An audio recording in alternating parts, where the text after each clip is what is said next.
você ser escasso, desejado. Profissional desejado, como assim? Você está se aplicando a outras vagas, correto? Né? Não centenas.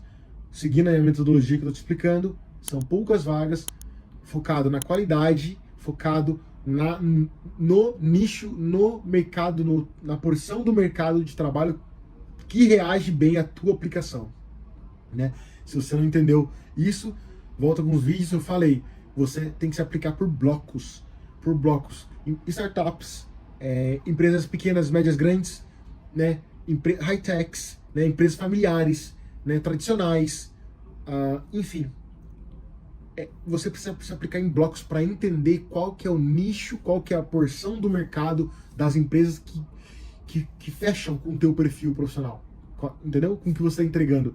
Assim, adivinha o que vai acontecer? Quando você se aplicar assim, você vai conseguir focar só nessas empresas e vai ter melhor resposta do que ficar... Isso vai ser 80-20, do que ficar tirando a aplicação para todo lado, tá entendendo?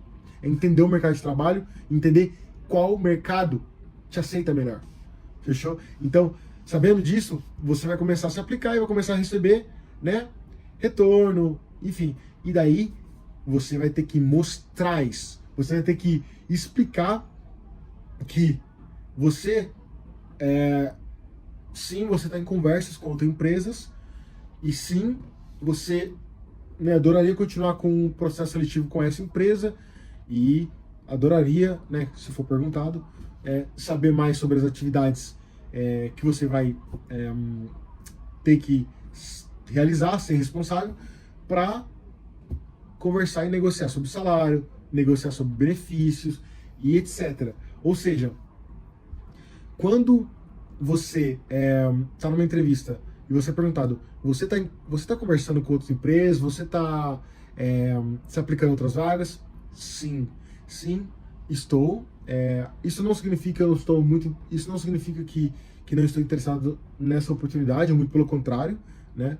Mas recebo contato, sim, estou em contato e é isso. Podemos conversar melhor. E daí, né? E se vir sempre quando vem algo relacionado a isso, você precisa mostrar tranquilidade, né? Tranquilidade, porque você tá tranquilo. A empresa precisa de você. É óbvio que você precisa do trabalho. E ela sabe disso, mas ela precisa muito de você. E na Alemanha a situação tá louca para eles. Eles estão realmente muito necessitados de profissionais, tá bem? Então, você tem que estar tranquilo. Fica tranquilo. Pode comunicar que tá em contato. Não precisa falar nome de empresa, não deve, tá bem? E se eles falarem, se você já tem uma oferta de emprego, se você não tiver, fala, não, ainda não tenho, mas possivelmente na próxima conversa, né? Eu tô falando isso para ser sincero, não é mentir, né? Se você não tiver, não fala.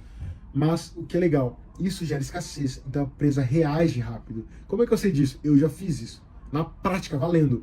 Eu tava conversando com 3 empresas, eu recebi uma oferta, depois de um tempo eu recebi a segunda, e eu tava enrolando nessas 2 empresas para receber a terceira e saber, né, qual que seria a mais viável para mim, que me encaixaria melhor. Não era só dinheiro, era benefício, como eu falei, home office, quantidade de férias, ganhar carro ou não, enfim, são várias coisas, muitas coisas envolvidas.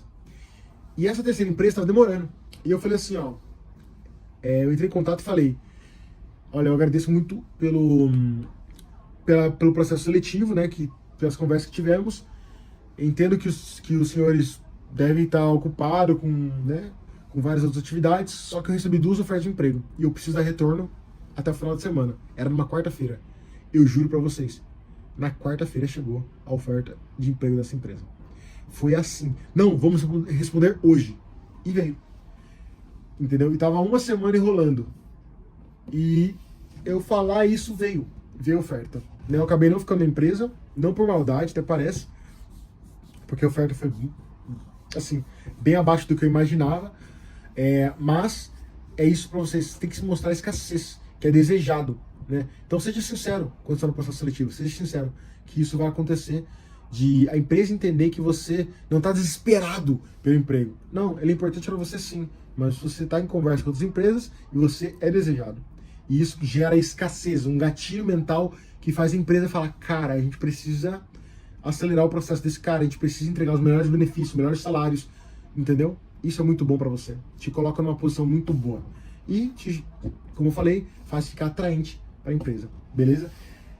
Última característica de hoje é comunicação eficaz. Então, todo profissional de engenharia que quer ser atraente, quer se destacar numa aplicação, né, para uma vaga na Alemanha, você precisa mostrar a sua comunicação eficaz. Você precisa ter clareza, ter objetividade na hora de explicar algo, na hora de se comunicar, ou ao menos mostrar que está trabalhando nessa característica. Por quê? Porque você vai se comunicar a todo momento com clientes internos, ou seja, outros departamentos, com clientes externos, ou seja, compradores, fornecedores e etc. Né? Clientes em geral. Então você precisa mostrar para eles, e óbvio, durante o processo da entrevista você vai conseguir mostrar um pouquinho, que você consegue passar de forma clara e concisa a sua ideia, né? O que você está trazendo. E isso, sabe como você consegue fazer isso? Treinando. Mesmo que você não tenha uma comunicação boa, né? Você fala, Gerson, eu não consigo, eu sou travado, eu não me comunico bem. Tudo bem, tá tudo tranquilo. Só que, sabe como você vai se comunicar bem na entrevista? Treinando, porque tudo ali é treino. Tudo ali é prática, né? Prática, é olhar no espelho, é gravar, é fazer com parente, amigo, é treinar suas respostas. Ah, é decorar? Claro que não é decorar. É você se planejar, estudar, preparar, revisar e treinar. Prática. Daí a sua comunicação vai ficar, pelo menos na entrevista, muito eficaz, clara, concisa. E depois você continua trabalhando, faz curso, continua evoluindo, né? O importante é você, na entrevista, mostrar isso, né? Não é enganação, é treinamento. Você está trabalhando nisso, entendeu? É treinamento, é treinar essa habilidade. Comunicação é como outra coisa, é como qualquer outra coisa, é como andar de bicicleta. No começo não funciona tão bem às vezes, mas desembesta, e daí vai. Daí você consegue aos poucos, treinando, caindo, tropeçando, né? Então é isso, fechou? Então, agora eu vou trazer para vocês um bônus em relação a características que tornam um engenheiro atraente no mercado de trabalho alemão.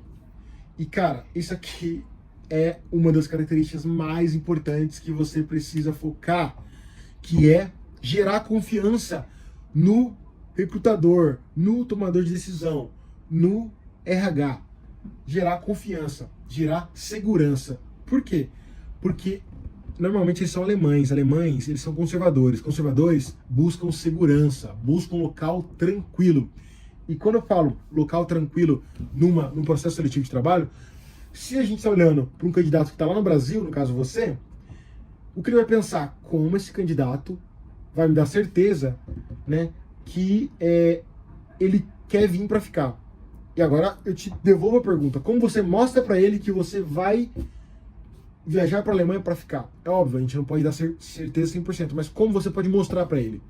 Eu tenho 3 sugestões para você. Uma, você se interessar pela cultura, pelo país e pelo idioma, mostrar isso na tua aplicação, no seu dia a dia, na entrevista.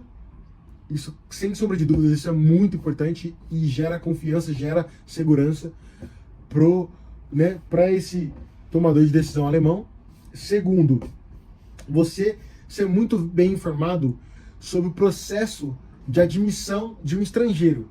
Você não precisa saber todas as etapas, até porque você não é o contratador, né? Mas como empregado, né, que vai ser contratado, você tem que ter uma noção de como funciona esse processo seletivo. E para quê? Daí vem o terceiro, que é para você ter documentações todas preparadas, para você mostrar a organização para eles, o que vai gerar confiança. Quando eles perguntarem, olha, no processo de contratação, você sabe, sei lá, como funciona isso, como funciona aquilo? Essa pergunta sempre vem, porque eles nem todos têm, vamos dizer assim, não é comum para eles contratar estrangeiros. Agora é que começou, né? Mas não é tão comum. Então tem empresas que não contrataram. Você é meio que o primeiro, ou você é o primeiro de fora, né, do Brasil, né? Então, saber desse processo seletivo e saber o que você precisa e do que, às vezes até do que eles precisam, é muito importante, sabe? Mas não é obrigatório saber o que eles precisam. Eles podem ligar para algum alemão e perguntar. Mas imagina se você soubesse. Que massa. Que legal mostrar para eles que você está preparado até para explicar para eles o processo seletivo. E preparar a documentação, mostrar que você é organizado. E, cara, imagina que problema com documentação pode atrasar o processo e atrasar o processo a ponto de ele escolher outro candidato. Porque não tem, vamos dizer assim, sabe quando você está resolvendo um problema e por determinada situação o órgão está, enfim, de greve ou está demorando para dar retorno e você fica empacando a empresa. O processo seletivo da Alemanha já é demorado, é de 3 a 5 meses, né, o processo seletivo de trabalho. Né, do começo até o final. Então, se eu fosse você, eu preparava documentação. Se você vai para a Alemanha, você tem que ter traduzido em alemão, né, e documentação autentificada, tá bem? Tem algumas que você precisa só traduzir, tem outras que é autentificar, tá bem? Então, busca informação e se prepara, porque assim você vai passar segurança pro clã alemão que está tomando conta do seu processo seletivo para conseguir a vaga de engenheiro na Alemanha, e assim você vai conseguir estar mais próximo do teu objetivo, que é vir para a Alemanha trabalhar, ser reconhecido e muito bem remunerado, beleza? Agradeço. Se vocês tiverem alguma sugestão, dúvida, escreve aí embaixo e a gente se fala. Valeu, abraço.